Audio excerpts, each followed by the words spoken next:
Subscribe करें हमारे YouTube channel को और बेल आइकन को प्रेस करें हमारे लेटेस्ट वीडियोस को देखने के लिए।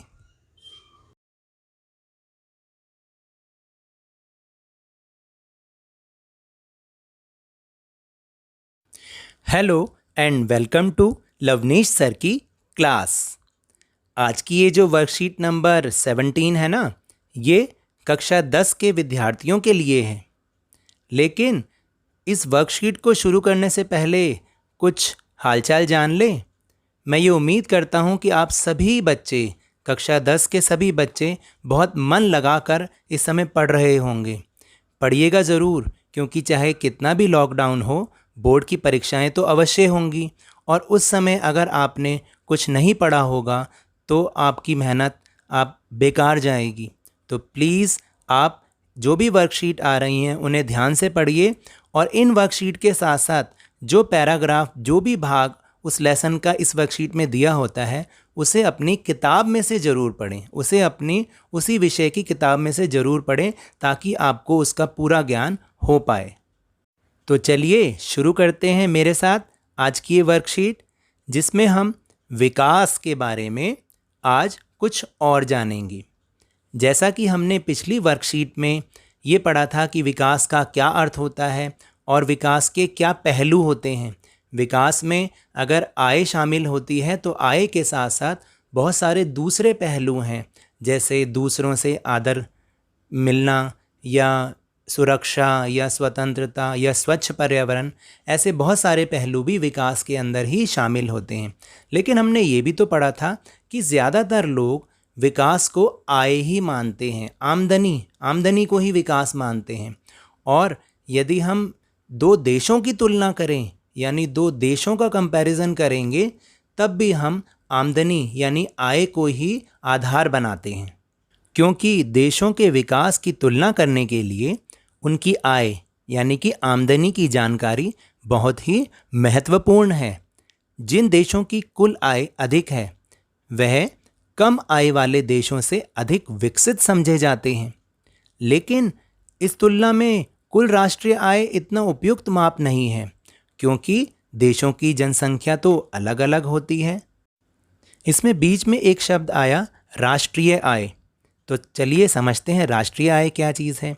यानी जब भी हम दो देशों की तुलना करते हैं कि कौन ज़्यादा विकसित है, तो हम उन देशों की आमदनी को आधार बनाते हैं और इसे ही राष्ट्रीय आय कहते हैं। यानी एक देश में जो उसके निवासी हैं, जो उसकी जनसंख्या है, उन्होंने एक वर्ष में कुल कितना कमाया, उन सब का टोटल राष्ट्रीय आय कहलाता है। और इसी राष्ट्रीय आय से दो देशों की तुलना की जाती है। लेकिन राष्ट्रीय आय से तुलना करना ठीक नहीं है, क्योंकि इससे तुलना करने में एक समस्या पैदा होती है। क्या समस्या पैदा होती है कि देशों की जनसंख्या तो अलग अलग है। यानी किसी देश की जनसंख्या ज़्यादा है तो निश्चित है कि उसकी जो आमदनी भी वो ज़्यादा होगी, और किसी देश की जनसंख्या कम है तो निश्चित है कि उसकी आमदनी कम होगी। तो ऐसे में तो हम तुलना कर ही नहीं सकते ना। तो इस समस्या को दूर करने के लिए हम देशों की तुलना प्रति व्यक्ति आय से करते हैं। ये प्रति व्यक्ति आय क्या होती है? प्रति व्यक्ति आय को हम औसत आय भी कहते हैं, यानी एवरेज इनकम।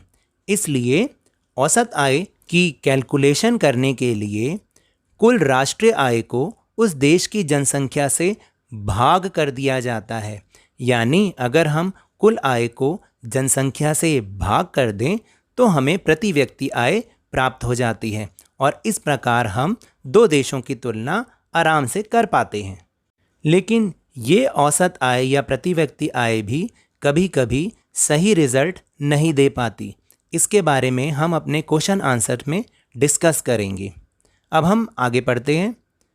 विश्व बैंक की विश्व विकास रिपोर्ट में इसी को आधार बनाकर देशों को निम्न आय वर्ग, मध्य आय वर्ग और उच्च आय वर्ग या समृद्ध देशों में बांटा जाता है।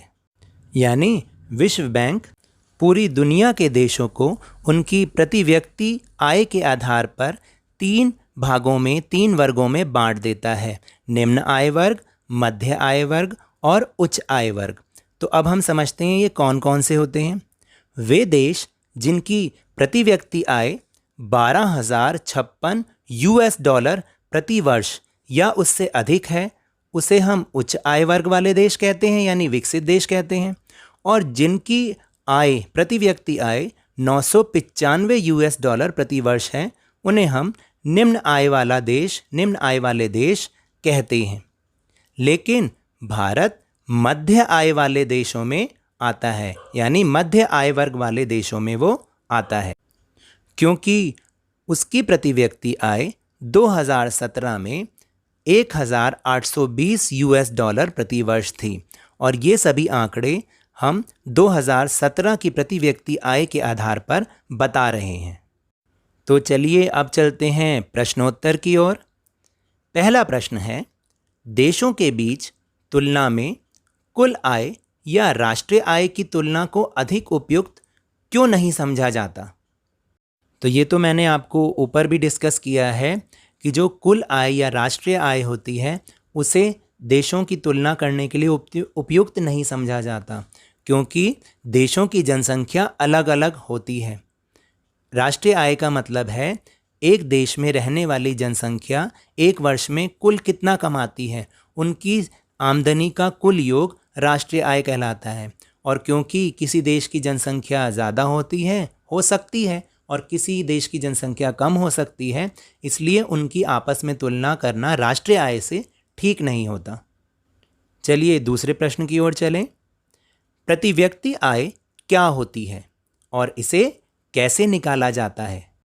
प्रति व्यक्ति आय को औसत आय भी कहा जाता है और इसे राष्ट्रीय आय या कुल आय को जब हम जनसंख्या से भाग दे देते हैं तो प्रति व्यक्ति आय को निकाला जाता है, यानी कुल आय बटा जनसंख्या, तो हमें प्रति व्यक्ति आय प्राप्त हो जाती है।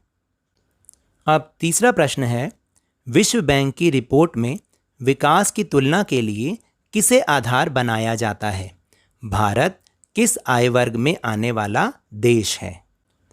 विश्व बैंक की रिपोर्ट में विकास की तुलना के लिए आमदनी या प्रति व्यक्ति आय को आधार बनाया जाता है। और हमने जैसे पहले डिस्कस किया है कि भारत मध्य आय वर्ग वाले देशों में आता है, क्योंकि 2017 में उसकी प्रति व्यक्ति आय 1,820 US डॉलर प्रति वर्ष थी। अब चलते हैं चौथे प्रश्न की ओर। किसी देश में कुल आय का बड़ा हिस्सा कुछ ही लोगों के पास हो तो औसत आय भी सही स्थिति नहीं दिखा पाता। सोचिए कैसे? इसको हम एक उदाहरण के द्वारा समझेंगे। मान लीजिए दो देश हैं, कंट्री ए और कंट्री बी, और दोनों में ही 5-5 लोग रहते हैं, यानी दोनों की जनसंख्या बराबर हो गई। तो अब शुरू करते हैं कंट्री ए से। मान लीजिए वहाँ पर पहले व्यक्ति की प्रति व्यक्ति आय 9,500 रुपये, दूसरे की 10,500 रुपये, तीसरे की 9,800 रुपये, चौथे की 10,000 रुपये और पाँचवें की 10,200 रुपये।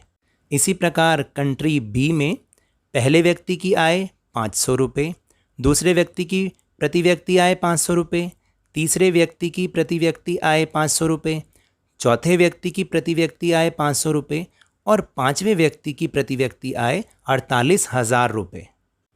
अब आप दोनों की अगर औसत आय निकालें तो इनकी कुल आय हो गई 50,000 रुपये, और जब हम उसको जनसंख्या यानी 5 से डिवाइड करेंगे तो दोनों की जो औसत आय प्रति व्यक्ति आय आएगी वो है 10,000 रुपये।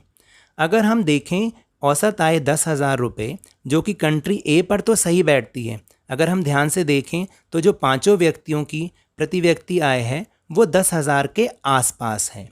लेकिन जब हम कंट्री बी को देखते हैं और ये देखते हैं कि 5 में से 4 लोग तो बिल्कुल कम कमा रहे हैं और एक व्यक्ति बहुत ज़्यादा कमा रहा है, लेकिन फिर भी प्रति व्यक्ति आय 10,000 आ रही है, तो ये जो उत्तर 10,000 आया, क्या ये सही है? क्योंकि वास्तव में तो सभी लोग 10,000 रुपये नहीं कमा रहे, उससे बहुत कम कमा रहे हैं, और एक व्यक्ति 10,000 रुपये से कहीं ज़्यादा कमा रहा है। तो इसलिए किसी देश में कुल आय का बड़ा हिस्सा कुछ ही लोगों के पास हो तो औसत आय भी सही स्थिति नहीं दिखा पाता। मैं बार बार कहता हूँ कि मेरे ये उत्तर केवल एक सुझाव हैं। आप इसके लिए अपनी बुक को ज़रूर कंसल्ट कीजिए, उसमें से पाठ को अच्छी तरह पढ़िए और फिर अपने उत्तर लिखने का प्रयास करें। अगर आपको मेरे समझाने का ये तरीका थोड़ा सा भी पसंद आया हो तो इस चैनल को लाइक कीजिए, शेयर कीजिए और बहुत सारी संख्या में सब्सक्राइब कीजिए और मेरे साथ वर्कशीट को इसी तरह समझते रहिए और हाँ, मन लगाकर पढ़ते रहिए। धन्यवाद।